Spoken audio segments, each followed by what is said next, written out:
สบายดีวันนี้อาจารย์จะมาสอนวิธีในการเปลี่ยนเอกสารจาก PDF ไปเป็น Word ให้ได้แบบ 100% เนาะโอกาสผิดเพี้ยนนี่น้อยที่สุดหรือว่าเกือบว่าบ่มีนะการแปลงเอกสารจาก PDF มาเป็น Word แบบอัตโนมัติเป็นอะไรเราไปเบิ่งนำกันนะก่อนอื่นนี่เราต้องมีไฟล์เอกสารที่เป็นPDF แบบนี้ก่อนนะแบบนี้เราต้องมีไฟล์ที่เป็น PDF แล้วเราต้องการแปลงให้มันเป็น Word นะคือ PDF เนี่ยมันจะเป็นอาจจะเป็นเอกสารที่เขาเฮ็ดสมบูรณ์แบบมาแล้วเขาบีบให้เป็น PDF เพื่อบ่ให้คน Copy ได้หรือว่าแก้ไขได้นะแต่เขามีวิธีมาปรับให้มันเปลี่ยนกลับมาเป็น Word โดยอัตโนมัตินะวิธีนี้ได้ผลจริงๆ 100% นะโอเคเบิ่งขั้นตอนต่อไปหลังจากที่เรามีไฟล์ PDF แล้วให้เราเข้าหาเบราว์เซอร์นะเรามาหาทางอินเทอร์เน็ตนี้แล้วเราเข้าหา Google นะเข้า Google กันเราไปพิมพ์คำว่า PDF to JPEG นะPDF คือตัวนี้เนาะ to JPEG นี่นะนี่พิมพ์ตัวนี้เนาะ PDF to JPEG คือเอกสารเราเป็น PDF แล้วเราต้องเปลี่ยนให้มันเป็นรูปภาพก่อนนะเปลี่ยนจาก PDF มาเป็นรูปภาพจากนั้นจึงจะเปลี่ยนจากรูปภาพมาเป็น Word มันจะแน่นอนกว่านะมันจะได้เกือบว่า 100% นะหรือว่า 100% เลยก็เว้าได้เนาะโอเคหลังจากนั้นเราเข้าหาตัวนี้ลดหน่อย PDF to JPEG เที่ยวทำอิดลดนะคลิกเข้าไปมานี่แล้วมันบอกว่า choose file นะหรือว่าเลือกไฟล์ตัวนี้เลือกไฟล์หมายความว่าเขาไปเลือกเอาไฟล์ PDF ของเราหั่นแหละเนาะคลิกเข้าไปแล้วเขามาเลือกเอาอย่างไฟล์ของเรานี่คือตัวนี้นะคือกฎหมายของสปป.ลาวนี่เลือกแล้วเขาก็ Open นะ Open เปิดขึ้นมาให้ตัวโปรแกรมให้มันบีบจากเปลี่ยนไฟล์จาก PDF ไปเป็นรูปภาพนะถ้าแป๊บนึงมันกำลังโหลดนะจะมีเสียงรบกวนเนี่ยเพราะว่ามีรถแล่นอยู่นอกกันนะเดินอยู่ใกล้ทางเลยก็เลยรบกวนนิดนึงขอโทษขออภัยนำด้วยเด้อโอเคเวลาที่ว่ามันอัปโหลดมาแบบนี้แล้วนะนี่แบบนี้ให้เราเลือกคือ2ตัวนี้เนาะนี่เลือกเอาตัวใดตัวหนึ่งให้มันแตกไฟล์ไปเป็นรูปภาพนะตัวนี้นี่ให้มันคอนเวิร์ตไปเป็นรูปภาพนี่อาจารย์จะเลือกตัวที่2เลยจากนั้นก็ choose option ตัวนี้เนาะคลิกเอามันกำลังคำนวณอยู่ต้องได้รอท่าบึดนึงนะนี่มันจะบอกว่า processing นี่นะ PDF นี้ไปเป็นรูปภาพตัวนี้ได้หลังจากนั้นเขาจะมีวิธีปรับเปลี่ยนจากรูปภาพมาเป็น Word โดยอัตโนมัติไวๆแล้วก็ผลที่ได้นี่เป็น 100% นะข้อความหรือว่าในเอกสารนี้จะบ่แตกจะได้เหมือนเดิมคือกับอยู่ใน PDF เลยนะแต่ว่ามันมาเป็น Word แล้วแก้ไขได้นะสามารถแก้ไขดัดแปลงลบออก copy อย่างไรมันจะยาวเลยเนาะถ้าเป็นนึงโอเคเวลาที่มันมาแบบนี้แล้วเนี่ยให้คลิกเข้าปุ่มดาวน์โหลดนี้เนาะนี่ดาวน์โหลดนี้หรือว่าถ้าจะเอาไฟล์เดียวนี่คือตัวนี้นี่มันจะมีอยู่หลายไฟล์นะหลายไฟล์แล้วเราให้คลิกเข้าตัวดาวน์โหลดนี้ดาวน์โหลดนี้แล้วมัน PDF เรามีจักหน้ามันจะมาหมดเนาะแต่นั้นนี่อาจารย์จะตัวอย่างเพื่อให้มันไวนะคืออาจารย์จะเอาหน้าเดียวตัวนี้นี่นะอาจารย์ก็เลยคลิกใส่นี่เป็นการดาวน์โหลดนะ เอาตัวเดียวหรือว่า2ตัวยังก็ได้นะนี่มันจะมาเป็นรูปแบบนี้วันนี้อาจารย์จะทำการเปลี่ยนชื่อก่อนเพื่อจังน้อยให้มันได้ซอกได้ง่ายนะ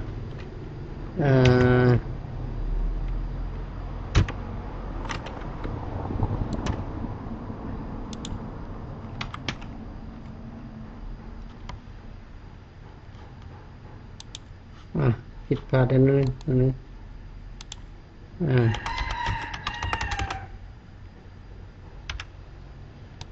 เอกสาร1เอกสาร2ครับเพื่อให้จักนั้นมันซ่อง่ายเนาะโอเคบัดนี้นี่เฮาได้ละนะเฮาได้แล้วมันเป็นอะไรเฮาไปเบิ่งกันต่อรูปภาพที่เฮา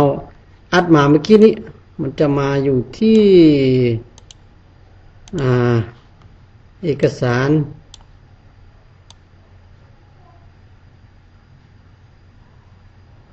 เบิ่งก่อนนะแป๊บนึงนี่นะ2ตัวนี้เราก็ลองเปิดเบิ่งเด้มันเป็นเอกสารคือเก่าแล้วแต่ว่ามันบ่แม่น PDF แล้วนะมันเป็นรูปภาพแล้วบัดนี้นะวันนี้นี่เราเข้าสู่ขั้นตอนต่อไปคือเรากลับมาหา Google คือเก่ามาหาหน้า Google Browser คือเก่าจากนั้นเราจะไปหา Google App หรือว่า Google Drive ของเรานะโอเคคือเข้าตัวนี้ได้เวลาเอาเมาส์จี้นี่ใส่บอนมีเม็ดขาวๆนี่มันจะบอกว่า Google Apps นะนี่คลิกเข้าไปแล้วมาเลือก Drive ตัวนี้ Drive ตัวนี้ก็คือเราต้องได้สมัครก่อนนะเขาต้องได้สมัครให้มันมี Gmail ของเราไว้ก่อนแล้ว Google จะเปิด Drive ตัวนี้มาให้เราได้ใช้งานนะโอเคไปตามขั้นตอนนี้นะ Drive เข้ามาหลังจากเปิดมาใส่ Drive ของเราแล้วเขาต้องได้อัปโหลดรูปเมื่อกี้นี้เข้ามานะขั้นตอนก็คือเข้านี้บอนนี่เครื่องหมายบวกตัวนี้มันจะเขียนว่าใหม่ตัวนี้เนาะถ้าเป็นภาษาอังกฤษมันจะเป็น new นี่แหละวันนี้นี่เขาเข้ามาหา Google เอกสารนี่หรือว่าถ้าเป็นภาษาอังกฤษมันจะบอกว่า Google Document นี่นะโอเค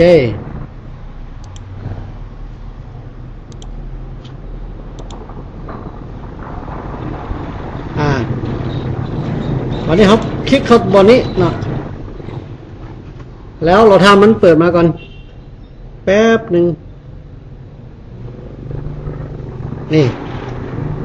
Google เอกสารออกมาแบบนี้ละ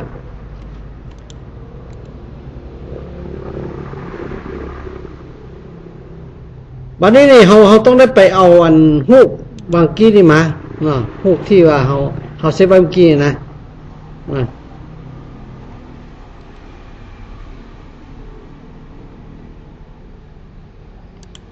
แต่ก่อนอื่นนี่เราต้องได้อัปโหลดก่อนนะอาจารย์แนะนำให้อัปโหลดเข้ามาก่อนนี่อัปโหลดไฟล์มาก่อนนะนี่ด้วยอัปโหลดไฟล์ตัวนี้นี่อัปโหลดไฟล์แล้วไปซอกไฟล์ของเราไฟล์ชื่อของเราเมื่อกี้นี้เอกสาร1 2นี่2ตัวนี้เอามาทั้ง2เลยนี่หลังจากเลือกแล้วเขาก็เลือกมาคลิกใส่ปุ่ม Open นี้นะไปตามขั้นตอนอาจารย์สอนอย่างละเอียดเลยนะผู้ใดจะเคยใช้มาก่อนหรือว่าเป็นมือใหม่เริ่มเห็นคอมใหม่ๆก็เบิ่งตามขั้นตอนได้เลยนะ Open จะเป็นการอัปโหลดเอกสารของเราเมื่อกี้นี้เข้ามาก่อนนี่กำลังโหลดอยู่ถ้าแป๊บนึงนะเขียวๆแบบนี้เราไม่ได้ละเนาะ copy ละวันนี้นี่เราต้องมาเบิ่งว่าตัวที่เรา copy มาเมื่อกี้เนี่ยมันไปทางใดนะมาเบิ่ง drive ของเรานี่ถ้าว่าเฮ็ดแบบนี้เนี่ยมันอาจจะ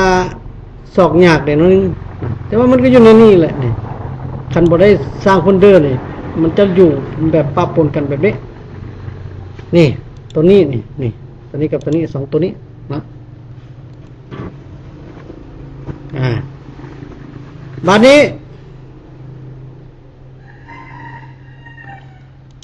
ได้แล้วนะได้แล้วเราจะเปิดนะโดยการคลิกขวาใส่รูปที่เป็นเอกสารที่เราต้องการนะแล้วก็เปิดด้วยนะเอาบึ้งคลิกขวาใส่บริเวณใดหนึ่งแล้วมาหาคำว่าเปิดด้วยแล้วก็ Google เอกสารไปตามขั้นตอนนี้นะก่อนขีดเส้นแดงๆนี่ละไปตามนี้เนาะ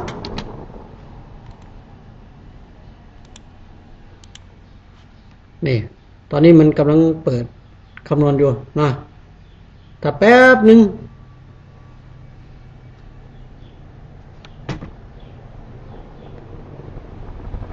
มาแล้วนะเวลาเปิดมาใส่ Google เอกสารนะมึงได้ว่ามันเป็นแบบใดนี่ตัวที่เห็นทำอิฐนี้มันก็ยังเป็นรูปภาพอยู่ดีนะนี่เวลาเอาเมาส์ขีดมันจะเป็นรูปภาพอยู่ดีแต่มันจะบีบอัดหรือว่าว่าจะนี่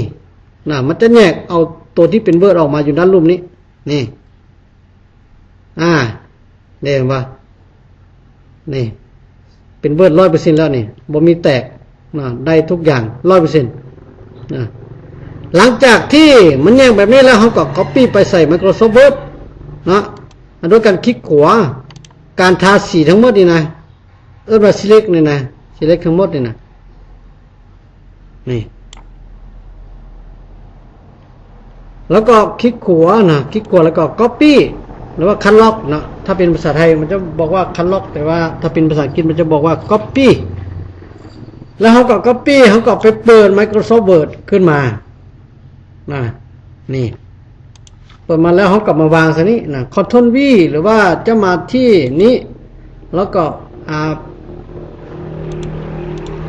หรือจะมาที่ pass นี่ก็ได้หรือว่าเราจะกดที่คีย์ลัดนี่อยู่ในเป็นพิมพ์คือ Ctrl V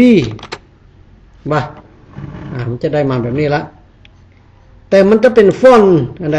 ดอกจำปานี่สังเกตอยู่ตรงนี้เนาะถ้าว่าเราอยากให้มันเป็นฟอนต์เพสลาดเขาก็เพียงแต่กด select all หรือว่ากด Ctrl A ที่เป็นพิมพ์แล้วก็มาเลือกอยู่ตรงนี้ให้เป็นเพสลาดนี่นะนี่มาเลือกเอาเพสลาดนี่แล้วเห็นป่ะมันจะเปลี่ยนมาเป็นฟอนต์เพสลาดแบบนี้ทันทีถ้าว่าฟอนต์มันใหญ่เกินไปเขาก็ปรับให้มาอยู่ที่ประมาณ14อันนี้เป็นกฎหมายอาญานี่อันนี้เป็นเทคนิคในการแปลงเอกสารจาก PDF มาเป็น Word เพื่อให้เราสามารถพิมพ์ต่อหรือแก้ไขได้